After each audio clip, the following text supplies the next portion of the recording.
My name is Kristen Hovitt, and welcome to the Other Autism podcast. I'm a research communications professional, and I have a master's degree in health studies. I was diagnosed with level 1 autism in my 30s, and I also live with health conditions that are often co-occurring alongside autism.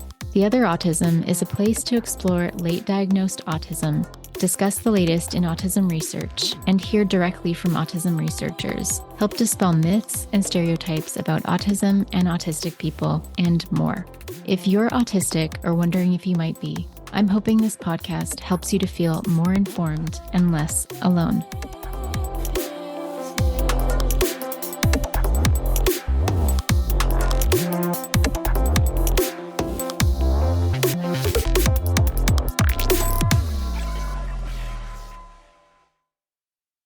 Happy weekend. Today I'm speaking with Leslie, a listener of the podcast. I'm super excited to share our conversation, but before I do, I have one sort of announcement, or I guess I should say correction. So in the last episode on adverse drug reactions in autism, I incorrectly called the CYP2D6 enzyme and gene CYP2DC. I think I did this about 2 times before switching over again to the correct name. I think I introduced it correctly and then I kind of switched back and forth. I'm not sure why I did that, but I had many gene and enzyme names on my mind that day. CYP2D6 does have many aliases, but I don't think CYP2DC is one of them. I want to formally apologize, CYP2D6. You don't deserve this kind of treatment. Let's hear some music, shall we?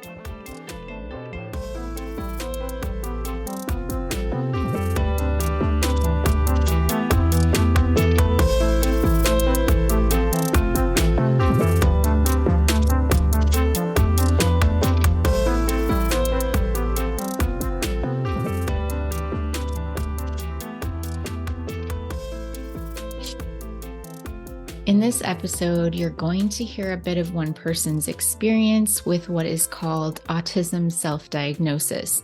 Some people refer to it as a type of informal diagnosis.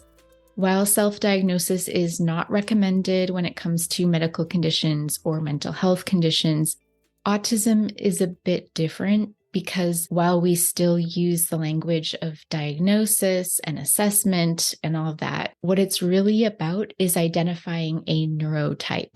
And most people who read about autism do not identify with it or see themselves in it at all, or just barely. So when someone reads or hears about autism, and especially reads or hears the firsthand autobiographical experiences of autistic people, and they see themselves in those experiences and deeply relate to them, they're usually onto something, and they're usually not wrong. Of course, there's a chance they might be wrong because, we're all human, but that's usually cleared up through more reading, more research, and more interacting with autistic people. The thing is, autistic people tend to be super detail-oriented, and almost all of us become pretty obsessive about finding all there is to know about a subject that catches our interest.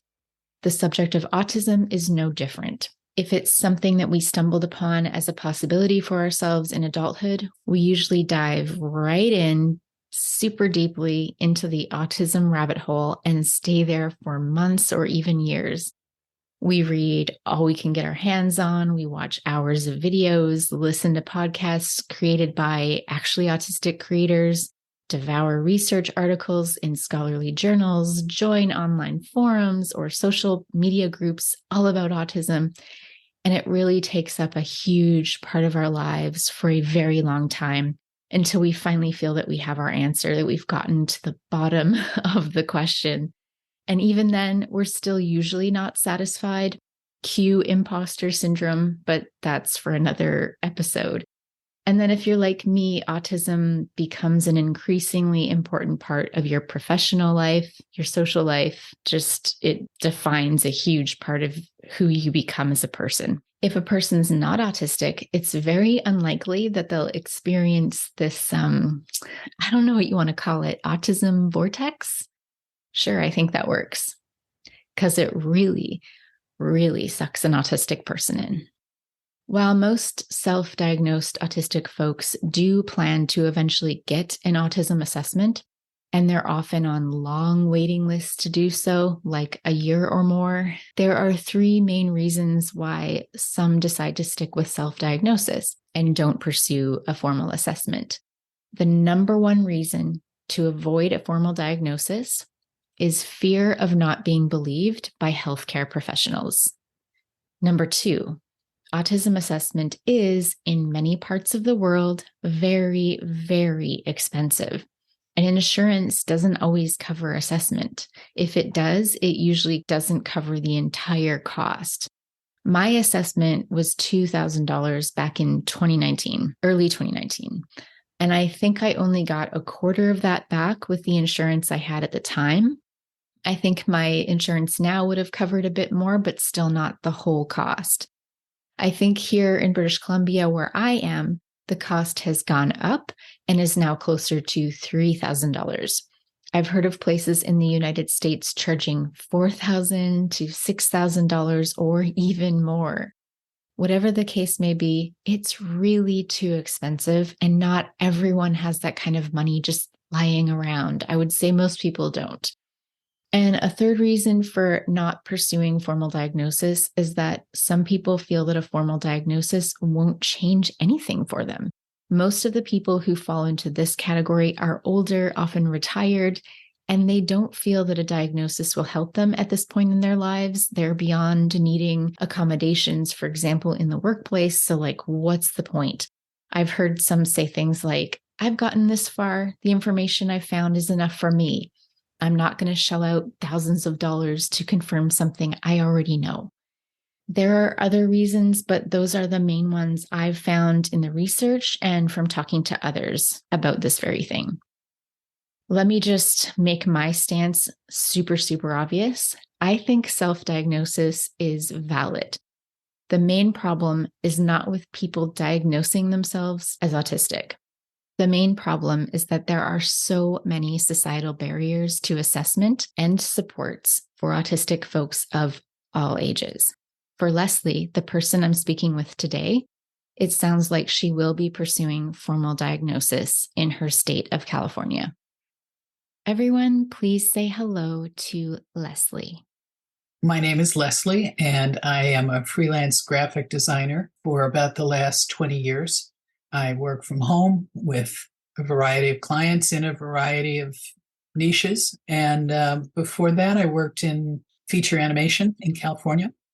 And how did you find the podcast?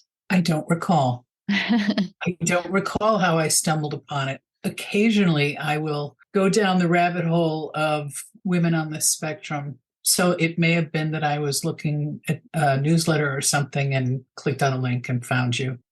And I listened to a couple of your shows and I read that, I know it was an article that you had published about the medical model versus the social model. I thought that was very interesting. And you mentioned in your email to me that you kind of stumbled on autism, that you weren't looking for it for yourself in the sense of applying the potential diagnosis to yourself. Could you explain for listeners what you mean by that? I'm in a relationship with a man. We've been together about 10 years.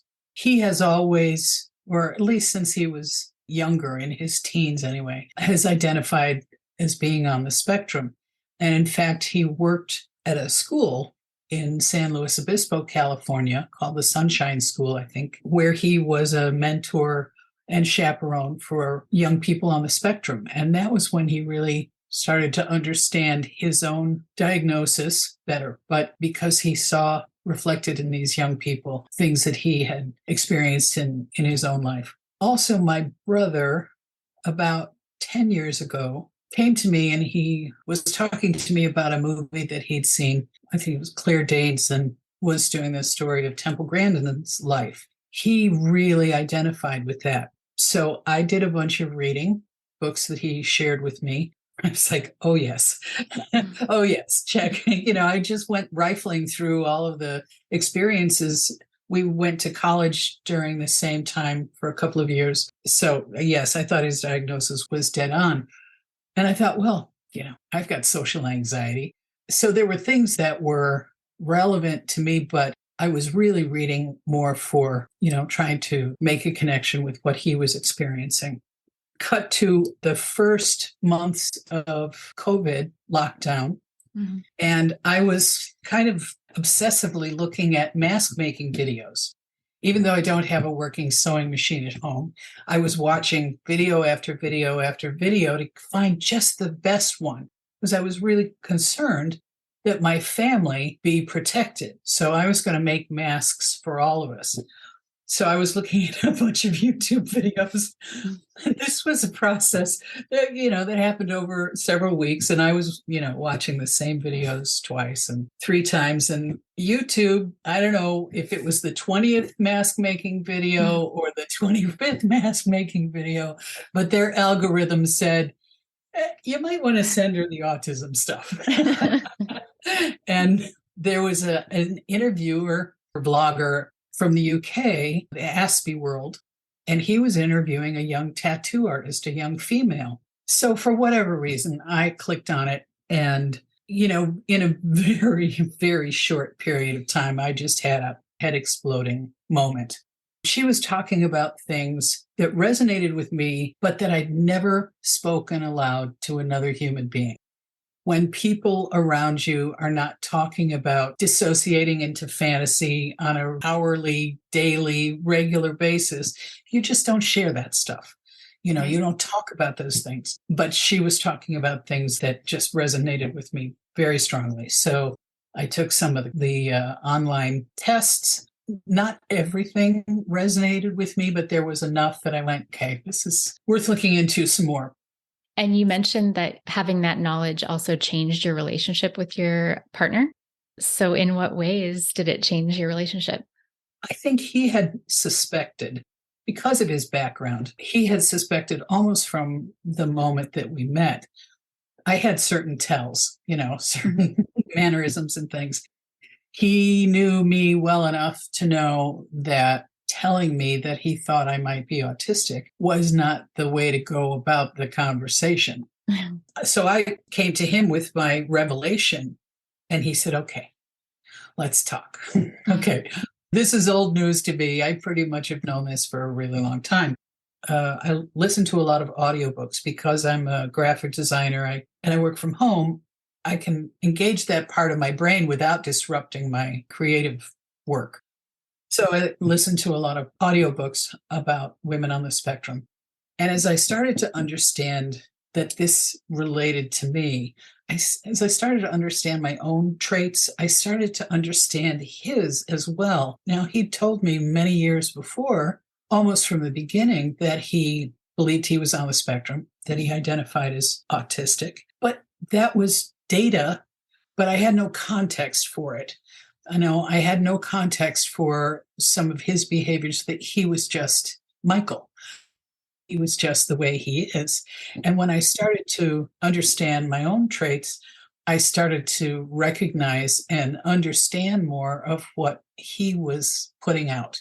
It has deepened our relationship in a way. We were always compatible, but now we understand each other better, where these tension points come from. And it's not even the tension stuff. I mean, the fact that we have a very odd sense of humor that we've always shared, and nobody else seems to get quite how brilliantly absurd life and everything is.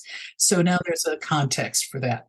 I've had discussions with people that, people who are late diagnosed, they look back and they go, actually, all of my relationships have probably been with a neurodivergent person in some way, shape, or form.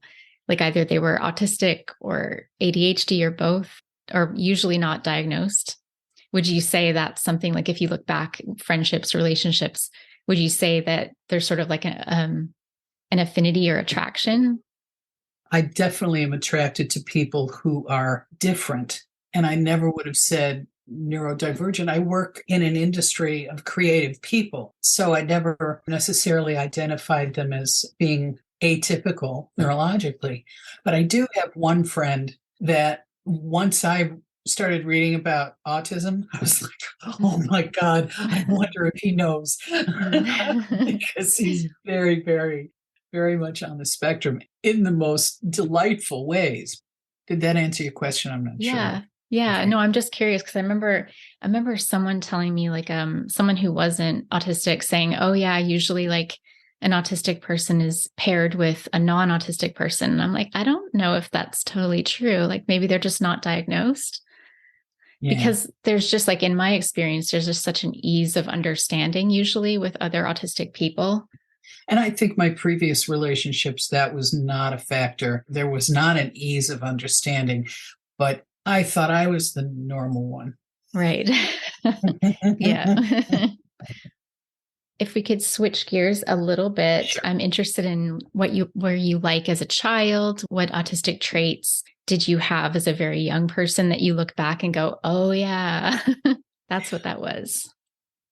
From a very early age, I sort of rejected gender roles. I was just a tomboy, and there was no getting me in a dress. And I was very athletic and very capable, very strong physically. And I never understood why that was good for boys and bad for girls. I never understood being the source of humor because I was doing the same things that the boys were doing, and that somehow that was a negative because I was a girl. Never understood that. Still don't understand it as much as I understand, gender roles. But so there was that. And then the aforementioned, I mean, I had a deep and abiding love of telling stories in my head, sort of dissociating into fantasy at the drop of a hat. I mean, I would go to school and I'd be doing all the things that you do out in public. And then the moment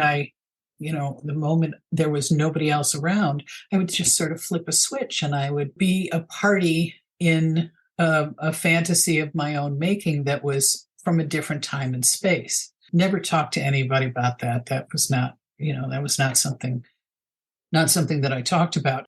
Some of the other things as a kid, I mean, I've always been very stubborn, I guess, and sort of, fixated on not just my way is the right way, not that so much, but that there is a way to do things and and everything else is outside of that. So really a little bit of rigid thinking about certain things, but very open-minded in other ways. I was a leader, but nobody was really following.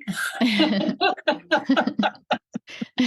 had strong opinions and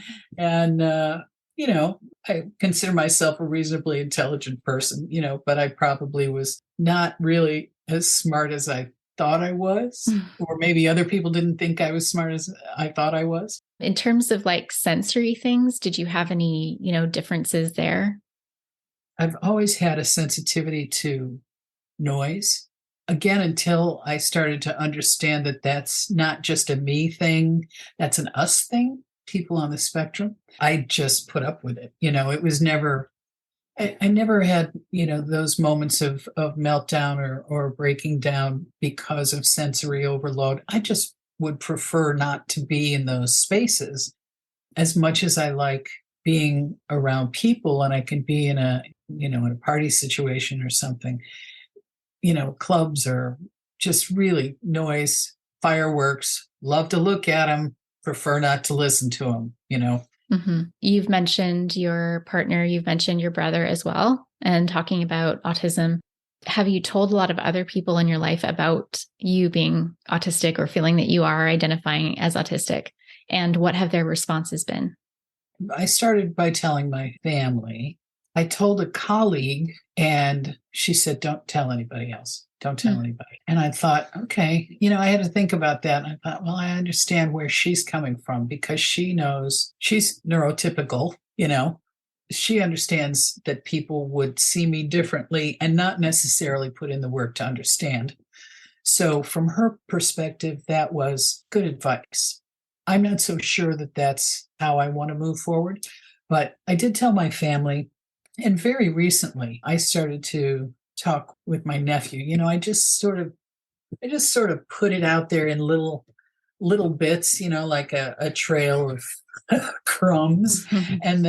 And then recently I sat with my nephew and my sister and talked about these things. He's 30, so autism and the awareness about autism and Asperger's is really something that has been happening in his youth and adult life.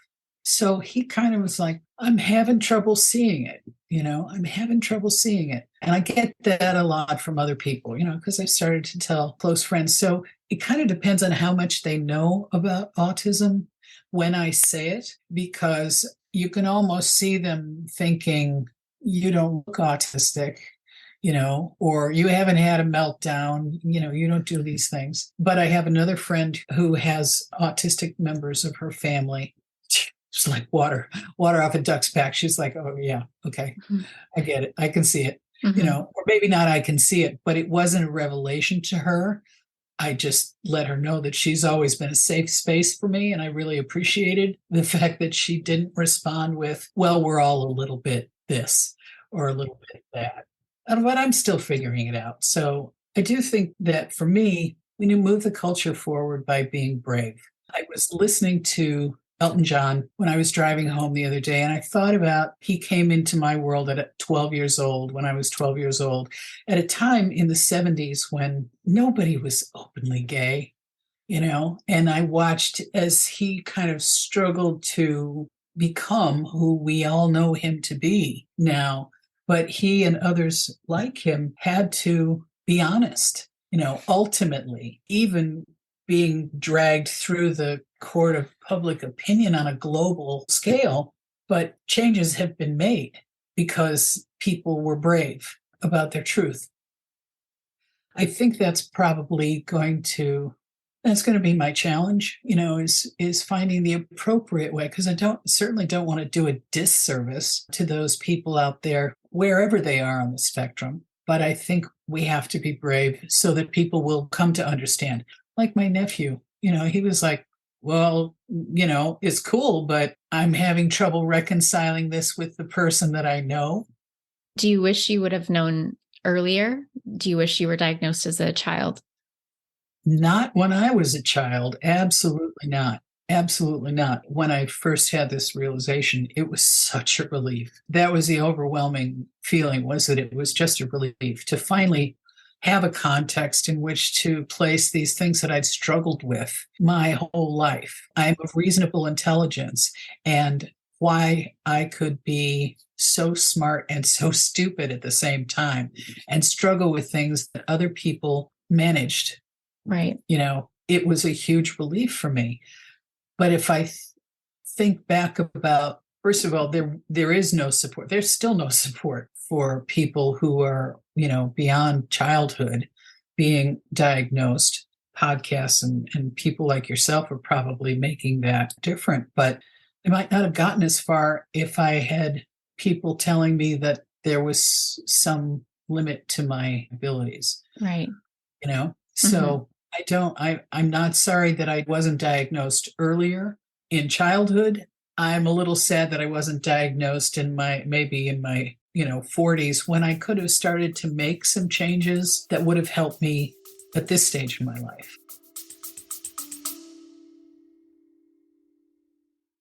Are you an autistic person based in British Columbia, Canada? Small Army Entertainment, in collaboration with a leading Canadian broadcaster, is developing an exciting new series inspired by a global hit. The search is on for autistic individuals aged 18 or older based in British Columbia to join as interviewers. Imagine this. You'll receive training and then step into a studio to interview A-list celebrities, bringing a fresh and unique perspective to the conversation. You'll have the chance to ask insightful questions and explore the lives of famous personalities in ways that no one else has. If you're interested in the possibility of interviewing major celebrities and being part of an incredible team of autistic interviewers, Small Army Entertainment would love to hear from you. Reach out at production@smallarmyentertainment.com. That's production@smallarmyentertainment.com.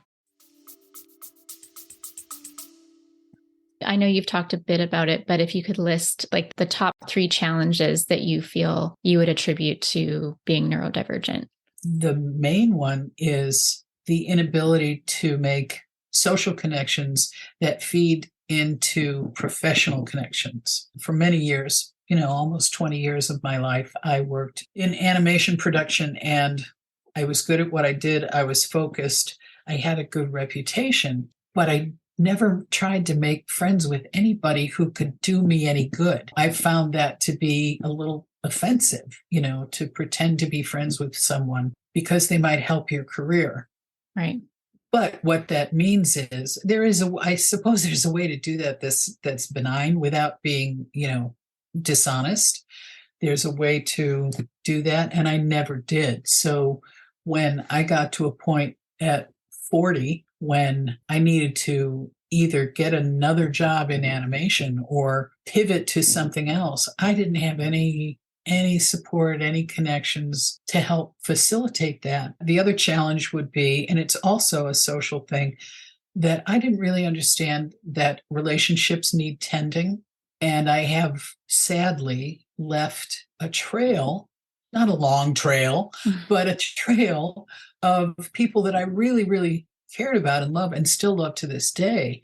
But because I didn't do my part to tend to the relationship, they, as is expected in typical society, there's a lot of bad feeling and hurt there that I've caused completely inadvertently, but because I didn't understand how to tend to relationships. I guess those are the two. And then the chaotic brain. I live in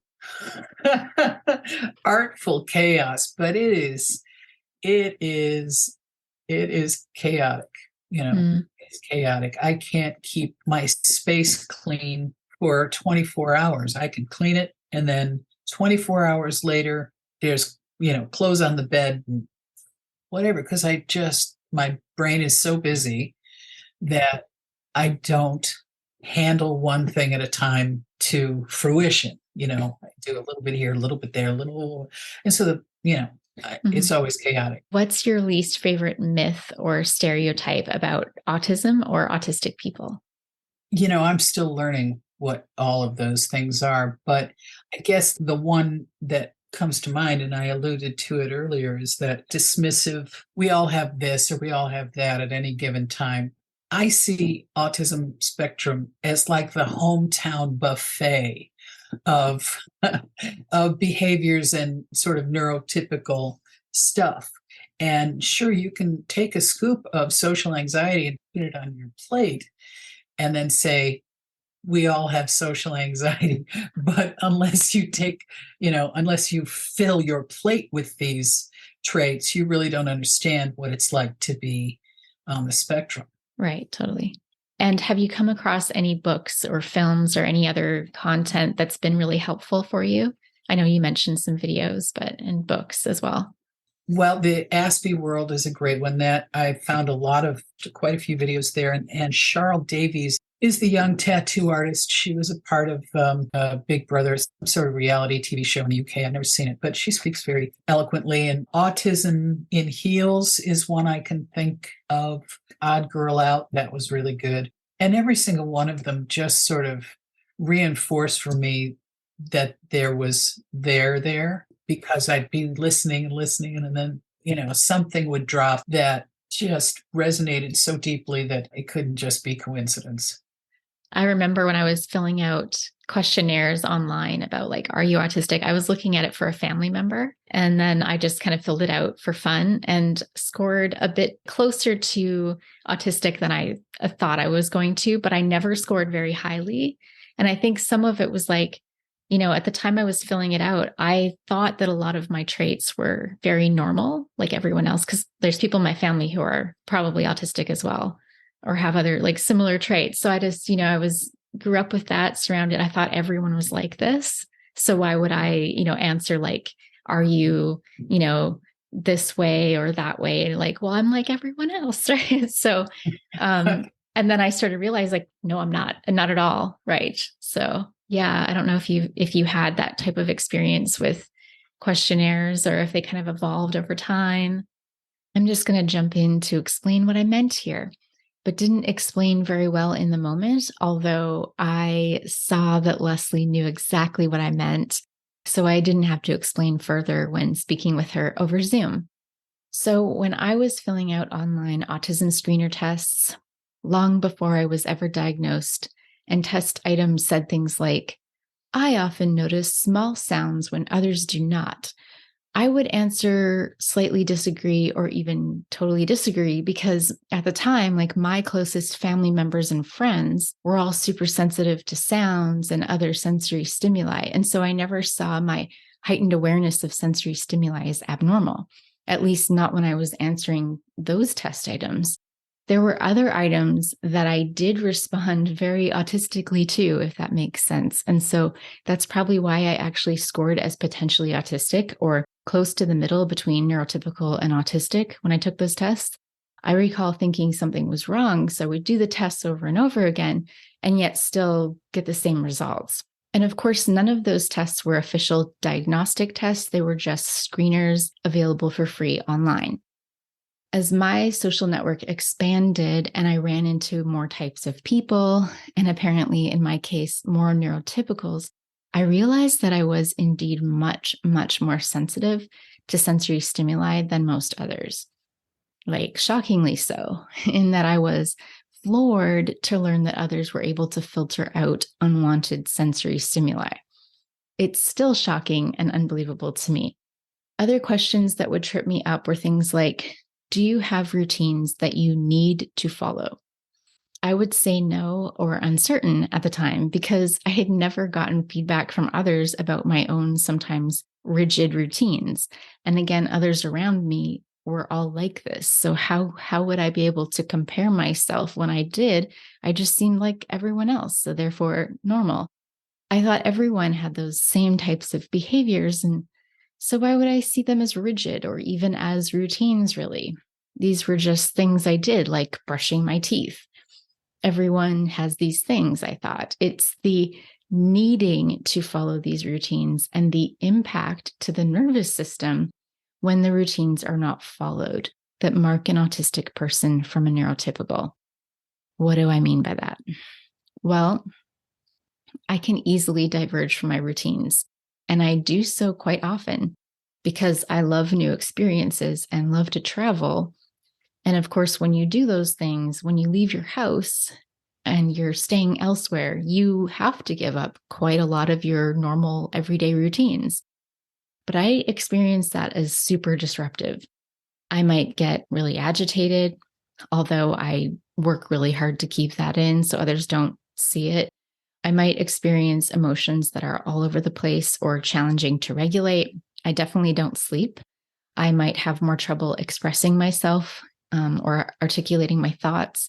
I might go a little bit nonverbal or have real trouble communicating my wants, needs, ideas, thoughts, you name it. And it can take weeks for me to get used to new routines, new patterns, new timelines, everything like that. So while I like to think of myself as flexible in some regards, the effect on my being is dramatic, I would say. In other words, not following specific routines for an autistic person is highly disruptive to their overall homeostasis, the balance of their entire beings, physical, emotional, cognitive, all that, you name it. It all gets thrown out of whack when those routines are not followed. And there's also a sense of instability that comes with it because there's like a loss of control.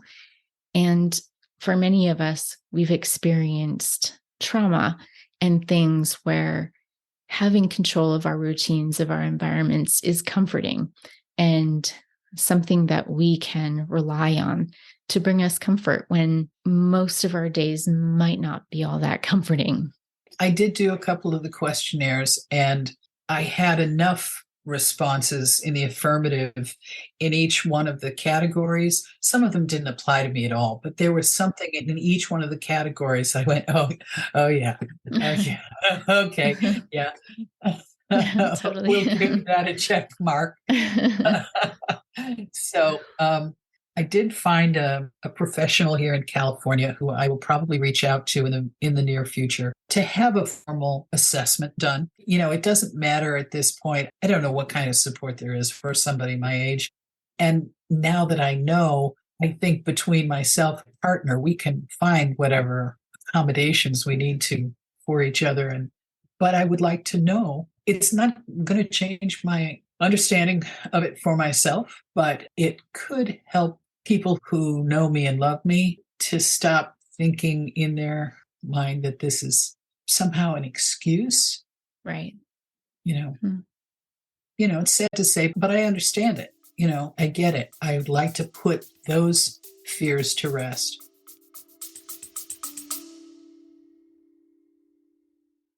Advocacy groups are making a difference, not just for individual patients and families. They are also shaping the healthcare landscape for all of us. But who are these people fighting for patients' rights? What strategies lead to success? And what pitfalls should be avoided? Welcome to Patient Advocacy Voices. I'm your host, Eric Racine. Join me on a journey to uncover the hidden stories of these remarkable champions for patients. If you're passionate about advocating for patients and want to accelerate your own efforts for the patients you serve, subscribe now to Patient Advocacy Voices. And what message do you have for others who are just starting their diagnosis journey? I've kind of come down on the side of we really don't need to try to be normal, as if we could, but I've spent so much of my life standing outside and trying to get in, trying to make connections with people and being really bad at it. And that, of course, depends on the person. But I'd say find your tribe, find your people. They don't have to all be on the spectrum, but find your people, whoever they are, wherever they are, whether they're neurotypicals who have, empathy for your struggle because they're struggling with something. They're not struggling with the same thing, but they're struggling with something. And if they can be empathetic, bring them into your tribe and make them an honorary member. But normal, that to me, that's just sort of the lowest common denominator. And why? Right. Why would we settle for that when we've been given?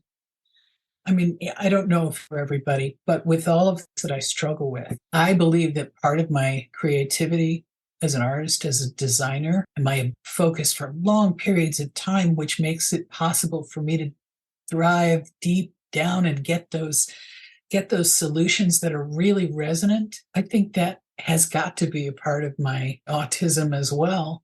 So it's like, life gives with one hand and takes away with the other, but find your balance, find that balance. Don't waste any time trying to be normal. Just be you. Lean into your strengths, work on your deficits. That leads me to the next question, which was, we talked about the top 3 kind of challenges. So what would you say would be the top 3 gifts that you would associate with being autistic for you personally? For sure, it's creativity and an affinity for things that are different.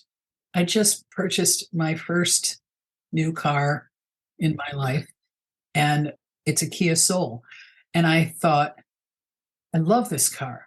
There were only 3 on my list, and they're very ugly cars. But I love that. They're like an ugly pug, they're like an ugly dog. They're so ugly, and so I love that I have an affinity for things that aren't predictably ordinary. I seek out those things that are different. So that's one of the good things, because life is really interesting that way. The other thing, and this goes counter everything that I've read, but I did just see something about it recently, that some women on the spectrum considered empaths. The opposite of lacking empathy, they have too much empathy. And I think that categorized me as a young girl. I could always find the humanity in people who had different opinions than I did. I could almost see in every subject, there were 6 different ways to see every subject. There were 6 different point of views, and I saw them almost simultaneously, which gives me a very broad and very open perspective on life. And the other one is that because of that, when I find people that I connect with, I either connect with them almost instantaneously, or it's always work. We can be friendly, we can be friends, but my real connections are those that happen in the blink of an eye. And what they all have in common is an open heart. They don't have an agenda. I mean, I find this out later, that instantaneous, I trust you. Mm-hmm. I don't know why, but I trust you. And that's been a gift. That's really been a gift. I've been misled once or twice, but not very often. And those people are more precious to me than anything. For me, when I was reading about autism, that was the one, because it kept saying like lacks empathy. And I'm like, well, I'm like so empathetic, it hurts. I go through life like in pain because I'm like feeling everyone else's stuff. Yeah, that was like the number one hurdle, I think, for me with a lot of the things I read. Yeah. Have you come across, you probably have, with the amount of content you've now read and watched, masking and camouflaging? If I've done it for so long and so instinctually that I can't really put my finger on where it lives. I can't find that thread to sort of start to pick at it. Let me start unmasking. Yeah, I've not masked my traits because I didn't recognize my traits as traits. They were just who I was. So yes, I dialed down the volume, but I didn't really recognize my traits as traits. So I was just bouncing around trying to make connections with people and really not all that aware of why those connections didn't take. For me, it was like, yeah, because I wasn't diagnosed till I was 38. So it was like, which behavior is from what and why am I doing it? Right. And I guess, I looked back, like it's taken a while. And I guess things like forcing myself to make small talk is one way, like things that are uncomfortable for me, but I do them because like for the sake of the other person, because I've somehow learned like you're supposed to, as a girl, as a woman, you're supposed to do these things to make people comfortable. So, and I know maybe they're hard for neurotypicals too, but it was like very hard for me, like to the point where like sometimes I would get burnout just from all the things stacking up. Right. Right. That's one. I said I can't mask what I'm not ashamed of or not afraid of. I still cannot. I go right into the deep end of the conversational. If you can't hang with me there, make an excuse and go to the bathroom because I can't. Yeah. I am buoyant, but I cannot stay at the surface for very long. Totally. Yeah, I can't do it. Yeah. Can't do it. And I think that's really off-putting for people who, I was just thinking about this the other day, must try to find a way to sparkle in the conversational game without ever saying anything real. Yeah. Like, oh my God, talk about that's dog paddle. There's nothing more exhausting than dog paddling, you know? So I don't know that I was thinking about that one the other day. Mm-hmm. Yeah. Cause it catches people off guard and you're just like, oh, great. They'll be like, oh, you're so intense. Like, right. What would you like to see happen in terms of public perception or public understanding of autism? I know we kind of touched on it, but how would you like to see things change? Well, I'd like to see there be more information out and more ways for us to connect with one another. I thought about starting a group for women on the spectrum who are also in visual arts, but I wouldn't know the first place to go. I think those conversations would be fascinating, maybe not, but I think they would be fascinating. But I wouldn't know the first place to begin to find women on the spectrum or women in the creative arts who are also on the spectrum. I wouldn't know where to begin. So it'd be nice for there to be more access.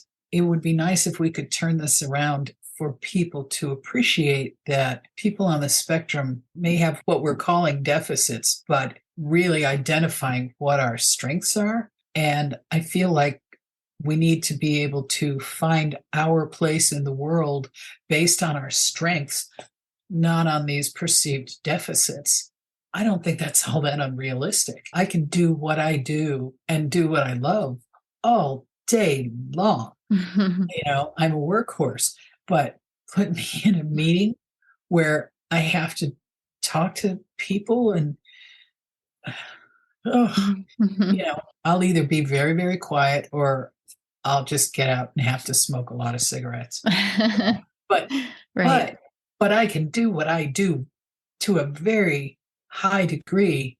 There ought to be a way to leverage that, because I think we're all given gifts that are meant to sustain us. I just think that's how creation has got to work, that we all have something that is meant for us to sustain ourselves. But yeah, finding people a place to be valued, I think, is important for everybody, not just people who are atypical. Thank you so much for sharing your Thank you, story. Kristen. Yeah, this is great. Well, I think that's all I have for you today. I have a few more interviews lined up and some more emails that have come in. So this interview is really fun. I'm looking forward to more. If you would like to tell your story on the podcast, please get in touch. Again, the email's in the show notes. Love to hear from you. Thank you so much for being here. Oh, I also wanted to let everyone know that Leslie's reading list is in the show notes. The links I added are for Amazon Canada.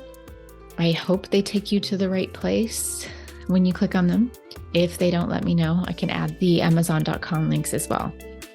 Leslie said that she listened to these through Audible and found those very enjoyable. So that might be something you also want to do if you like Audible, if you like listening to your books. Okay. Until next time. Bye.